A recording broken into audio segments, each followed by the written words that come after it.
these other targums, as he's copying it, he then added the wa before shakhlal, making it and perfected, which then turned the sentence into incoherent statement because he was familiar with those words wa shakhlal from other Aramaic paraphrases.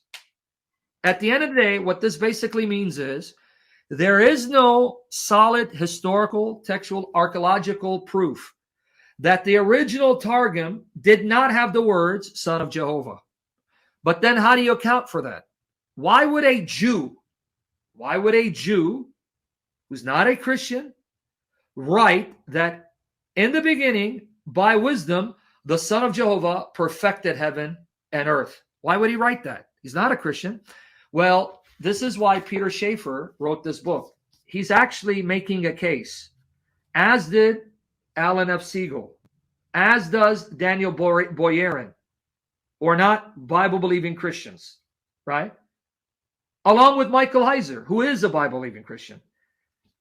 They're arguing this view of two powers in heaven, this view of a greater Jehovah and a lesser Jehovah, or an elder Jehovah and a younger Jehovah, and that younger Jehovah being Jehovah's son, is actually not alien to Judaism, because we find sources written by Jews before and during the time of Christ, and even rabbinic debates after Christ that affirm two powers in heaven.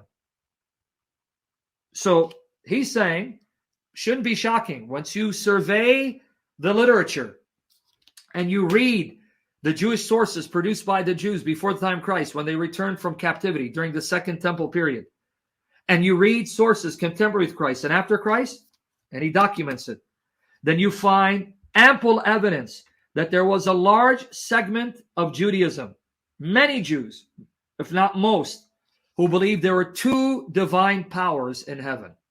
You had Jehovah and you had another power who was there alongside Jehovah, who actually is called God and Jehovah. And then later Jewish sources called that figure Enoch and called him Jehovah HaKatan, Yahovah HaKatan, literally the younger Jehovah. Now, here's what's interesting. In these later medieval Jewish sources, such as Third Enoch, there's a book out there called Third Enoch. He mentions it. You can find it online, Third Enoch, and I'm going to be writing on this, Lord willing, to make it accessible and available free of charge on my blog. Give me some time and pray for my health and holiness to glorify Jesus. I'll have this all in your hands, free of charge. Third Enoch is a later Jewish source. It's a medieval Jewish source where you have the figure Enoch being identified with Metatron. Metatron. Metatron and Enoch become the same figure in these sources. Metatron in Jewish sources, even rabbinic sources, is identified as the younger Jehovah. His name is Yahovah HaKatan, the younger Jehovah. Now, in these later Jewish sources, Metatron is said to be Enoch, the Enoch of Genesis 5, 21 and 24.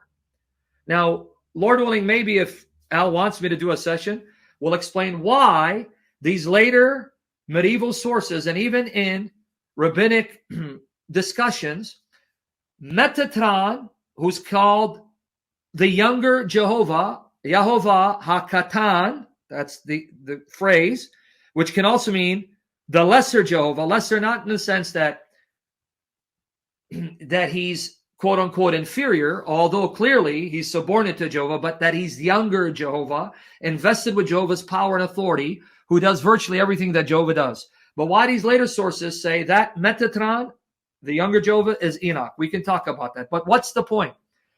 Peter Schaeffer is basically saying the words Son of Jehovah are original to the manuscript that they found. It's not an interpolation, and there are no grounds to assume that these words were not originally penned by the Jewish Targumist himself.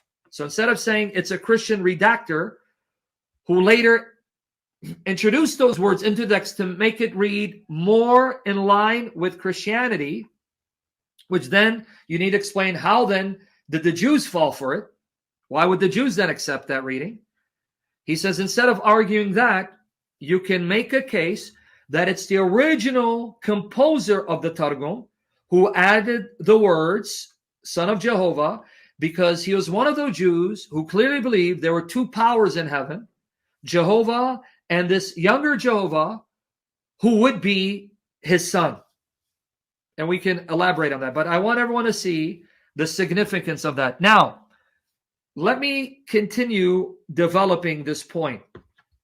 Now, if you pay attention to the reading of Targum Neofiti or Neophatai, however you want to pronounce it, let me reread it one more time so you can see how this would arise in the mind of a Jew, so that the words Son of Jehovah would be the words that the original composer of this Targum added. In other words, when it was originally written, that's what the composer wrote, Son of Jehovah. Let's unpack it, see why and how. Possibly, again, we don't have that person in front of us, so we can't ask him, right? We don't have the original, we have a copy of it. Still, with that said, we can postulate